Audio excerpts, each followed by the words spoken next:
Welcome back to part 2 of the iOSConsultancy.co.uk tutorial on creating a tasks application for iOS. In the first part of this tutorial, we used a storyboard to set up our tab bar controller with child navigation controllers and our table views. We also implemented the beginnings of our tasks brain, the model for our MVC approach to this application. In this part of the tutorial, we'll be extending our table views to use some custom classes and then implementing our cells and our data sources. So, let's get started. Open the project that we started last time.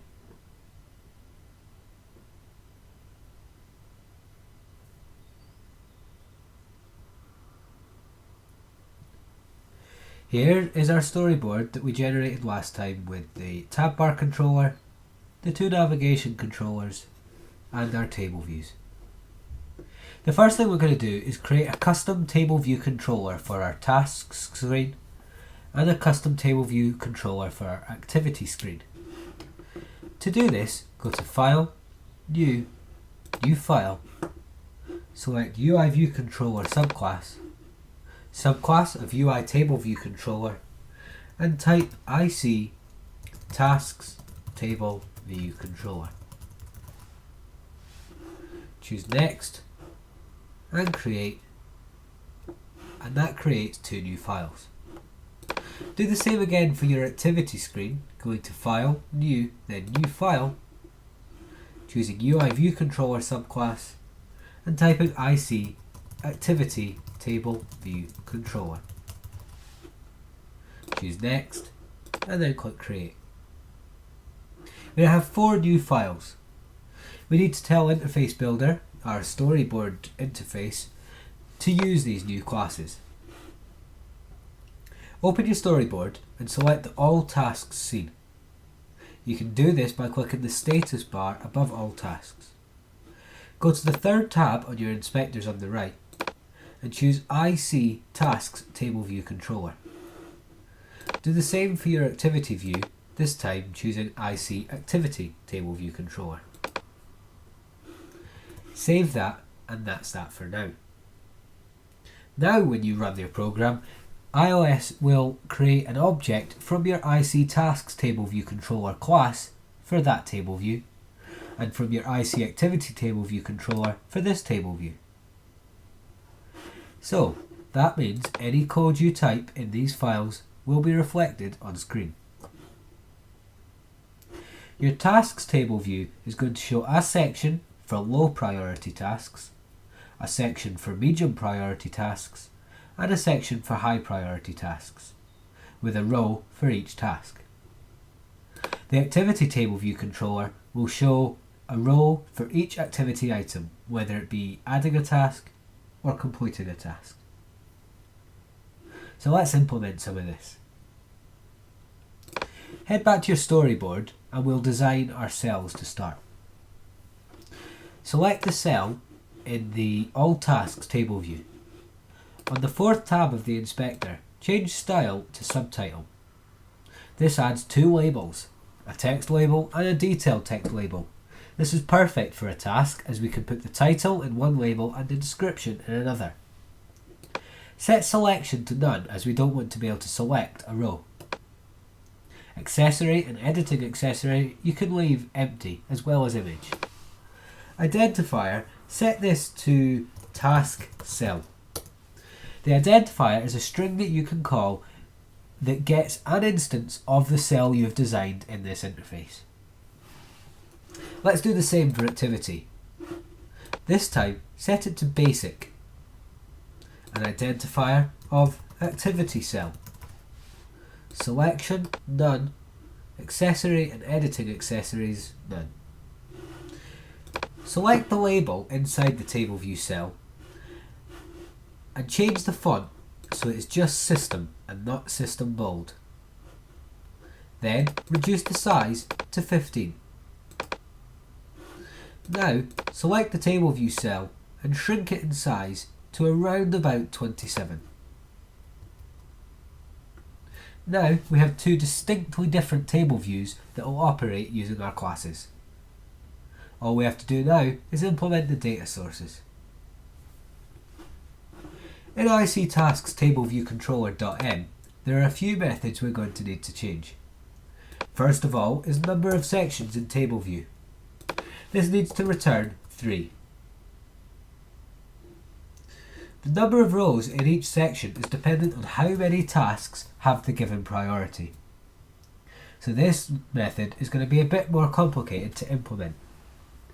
Before we do that, and to save us from having to constantly access our ICTasks brain, we're going to create some cached arrays local to this class. We're going to do this with a private interface, again with the same class name, with an open and close parentheses on the end. We can then create 3 properties, all arrays.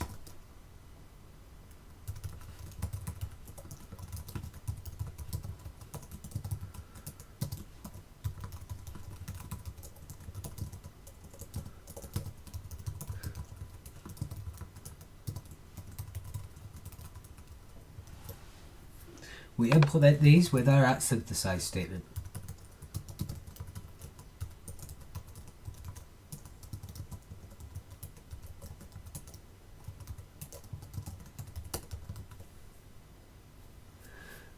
At the beginning of the application lifecycle, these will all be nil.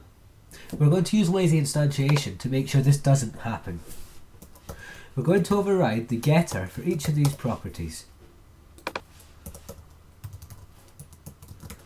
Instead of setting up an empty array, we're going to get the information from our brain. This is done with the following code. We say if the instance variable, in this case low tasks, is empty, then we set it equal to ICTasksBrain. You notice how autocomplete isn't offering us anything here. This is because we haven't imported the header of that class. We do that like this. Now it offers us main brain. We can then say all tasks with priority, ICTaskPriority low. That now means if you try to access self.lowTasks and there's no array stored there yet, it will get the array from the tasks brain.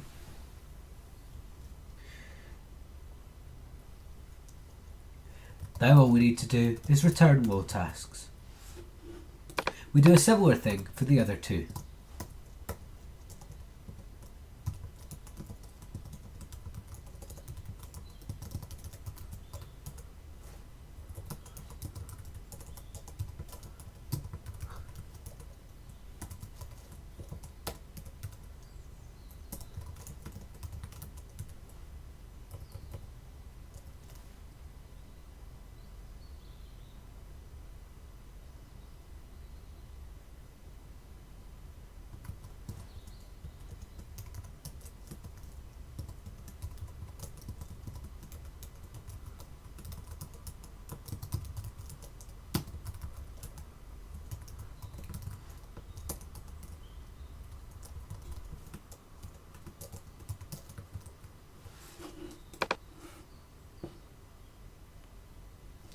Now, when we access any of these properties, if they don't have a value in them, it will get it from the brain. We can now implement the number of rows in each section. All we have to do is count the number of objects in each array depending on which section we need to know about. So we can say if the section is at index 0, in which case it is the low priority array, we just return self.lowtasks.count. Else, if the section index is 1, it's the medium priority array.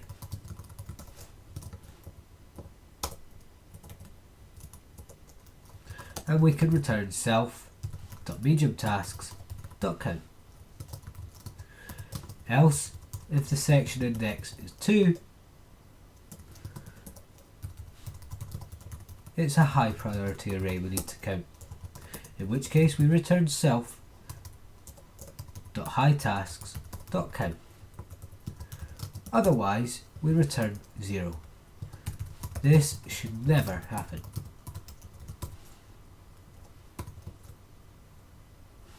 That's it for that method. There's a similar method we can implement at the same time. That is table view title for section, title for header in section. If it's the first section, we want to return low priority. If it's the second, we want to return medium. And third, we want to return high. We do this with similar sort of code. If the section index is 0, we return low priority. Else, if the section index is 1, then we return medium priority. Else, if the section index is 2, or the third section, we return high priority. Otherwise, we return nil. Again, this should never happen.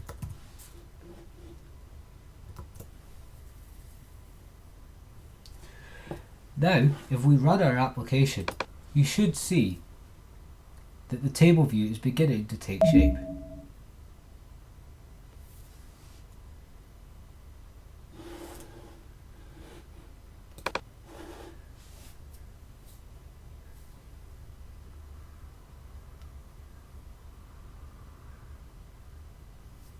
So there's our activity table view with much smaller cells. If we take a look at our tasks, we have 3 sections with nothing in it. That's because our arrays are empty. Now, the cell for row at index path method can be completely overwritten because we're using storyboard. The first thing we do is get a table view cell object. We do this by asking the table view to dequeue a reusable cell with an identifier. The identifier is the string you entered into storyboard a little while ago. We called ours task cell.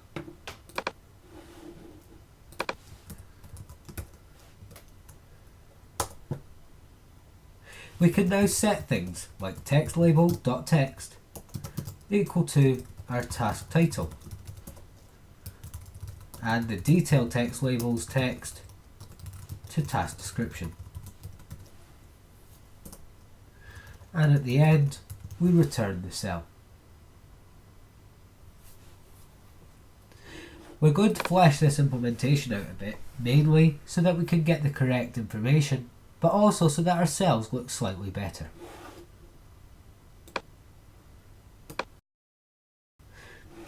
What we're going to do now is make sure we have an instance of ICTask. We don't know which array we need to get this out of, so we need to do some checks on our index paths section property. If it's 0, it's a low priority. So we set our task equal to self.lowtasks object.index indexpath.row.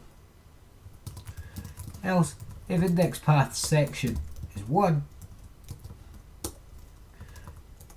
our task is equal to self.mediumtasks object.index indexpath.row. And yep, you guessed it, if indexpath.section is 2, our task is equal to self.hightasks object.index indexpath.row.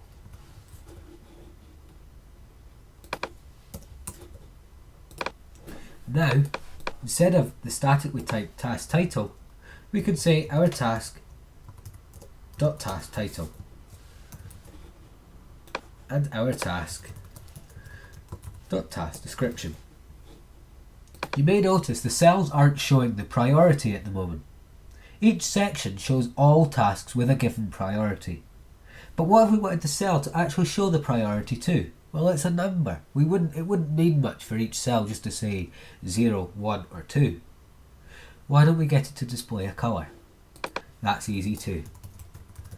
Let's create a colour object, and if it's a low priority, let's set colour to a green colour. If it's a medium priority, why not orange?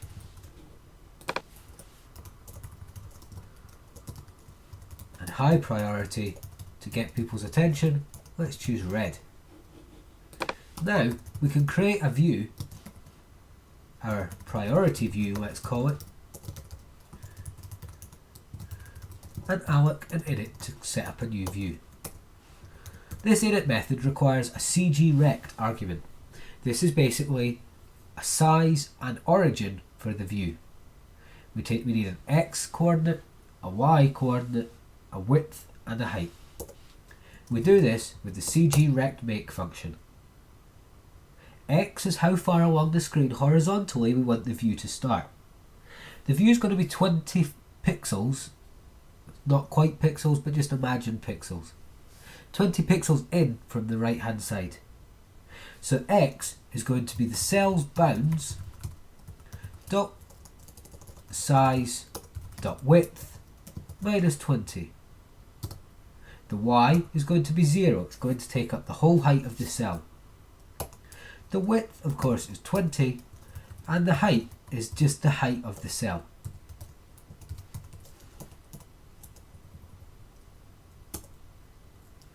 We then set the priority view's background colour equal to that colour variable we set up the top. Then we add it as a subview to the cell. This isn't the most efficient way to add views to cells, but it'll do for this tutorial. Let's set up the table view for our activity table view controller. We're going to have one section here, and because there's only one section, we only need one array. So once again, create your private interface.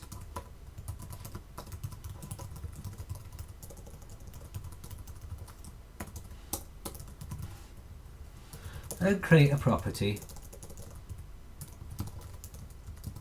NSArray activity. We're going to import our tasks brain and implement our property using @synthesize and a custom getter. If the instance variable is empty, we set it equal to the main brain all activity, and then we return our instance variable. Then all we need to do in our number of rows is return self.activity.count. We can override this whole cell for row index path method once again. We create a UI table view cell and ask the table view to dequeue a reusable cell with identifier activity cell.